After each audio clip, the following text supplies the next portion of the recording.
अब हम देखेंगे कि डेलीगेशन इंपॉर्टेंट क्यों है। देखो, डेलीगेशन करने से क्या हुआ, इफेक्टिव मैनेजमेंट हो पाया। मतलब जो तुम्हारा मैनेजर था उसको टाइम मिल पाया बेटा, और वो फोकस कर पाया किस पे, स्ट्रेटेजिक प्लानिंग पे, प्रॉब्लम सॉल्विंग पे, डिसीजन मेकिंग पे। मतलब वो कोर एरियाज जहां पर उसको फोकस करना चाहिए था, और बाकी रूटीन काम अपने नीचे के सबऑर्डिनेट को दे दिया, जिससे क्या हुआ, काम अच्छे से मैनेज हो पाया, टाइम पर काम पूरा हो पाया। राइट। नेक्स्ट है एम्प्लॉय डेवलपमेंट। एम्प्लॉय डेवलपमेंट का मतलब यही है कि मैनेजर ने अपने नीचे के सबऑर्डिनेट को काम दिया। अब एक तो वो मोटिवेट हुआ कि भैया, उसको ये फील हुआ कि भैया एम्प्लॉय, मुझे भी ऑर्गेनाइजेशन का पार्ट समझा जा रहा है, मुझ पे भरोसा किया जा रहा है कि हाँ मैं इस लायक हूँ, काम को कर सकता हूँ। प्लस जिस व्यक्ति को काम मिला वो नए टास्क को ट्राई कर रहा था, अपने टैलेंट को यूज कर रहा था, है ना, डिसीजन मेकिंग भी ले पा रहा था, लीडरशिप लर्न कर रहा था। तो वो काम सीख रहा है, कल को प्रिपेयर हो रहा है ऊपर के लिए, प्रमोशन के लिए, तो उसका डेवलपमेंट हो रहा है कि नहीं हो रहा है ना। नेक्स्ट है मोटिवेशन ऑफ एम्प्लॉय। अभी मैंने कहा कि जब मैं उसको काम सौंपूंगा तो उसका ट्रस्ट बिल्ड होगा मेरे प्रति भी, है ना, कॉन्फिडेंस आएगा, यस मैं कर सकता हूं जब भी मुझे काम दिया गया है, और मोटिवेट होगा, है ना। तो वो ये सोचेगा, एम्प्लॉय सोचेगा, अपने अंदर उसको वैल्यू फील होगा, कॉन्फिडेंट होगा। अब उसको काम दिया गया है तो रेस्पॉन्सिबिलिटी भी अच्छी तरह से निभाएगा और अच्छे से काम को परफॉर्म करके देगा। तो मोटिवेशन तो मिलती ही मिलती है ना।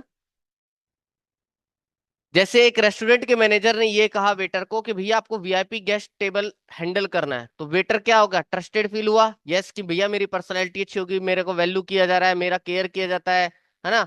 तो अच्छा परफॉर्म करेगा, वो अच्छे से मेहनत करेगा, है ना। Facilitation of growth. जैसे मैंने कहा डेवलपमेंट की बात, ऐसे ही यहाँ पे ग्रोथ की बात आ रही है।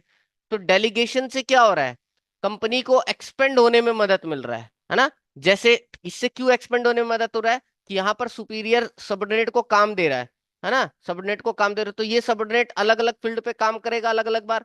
तो इससे क्या होगा, ये भी कल को लीडर तैयार हो जाएगा। तो अब जब कंपनी के पास बहुत सारे ऐसे ऐसे लीडर तैयार हो पाते हैं, तो कंपनी नए नए प्रोजेक्ट आराम से और ले सकती है, नए ब्रांच भी ओपन कर सकती है, इसलिए कंपनी का ग्रोथ हो रहा है। वहां पे जो डेवलपमेंट का पॉइंट था वो एम्प्लॉय पॉइंट ऑफ व्यू से था, यहाँ पर कंपनी के पॉइंट ऑफ व्यू से। ठीक है। Basis of management hierarchy. तो डेलीगेशन क्या कर रहा है बेटा, एक स्ट्रक्चर बनाता है ऑर्गेनाइजेशन के अंदर।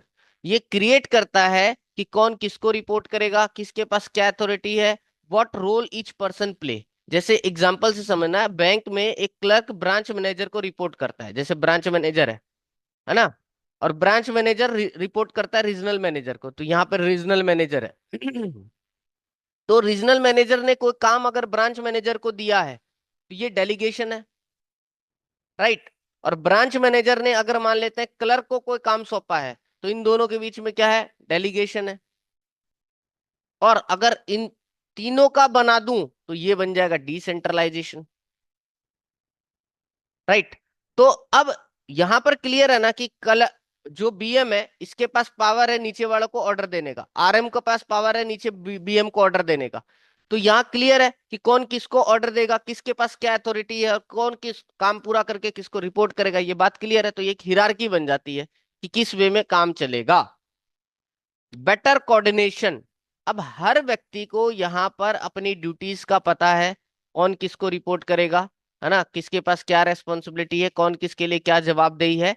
तो इससे क्या होगा भैया, एक जैसा काम कोई रिपीट नहीं होगा, और कोई कंफ्यूजन नहीं होगी, सब मिलकर अपना काम कर सकते हैं।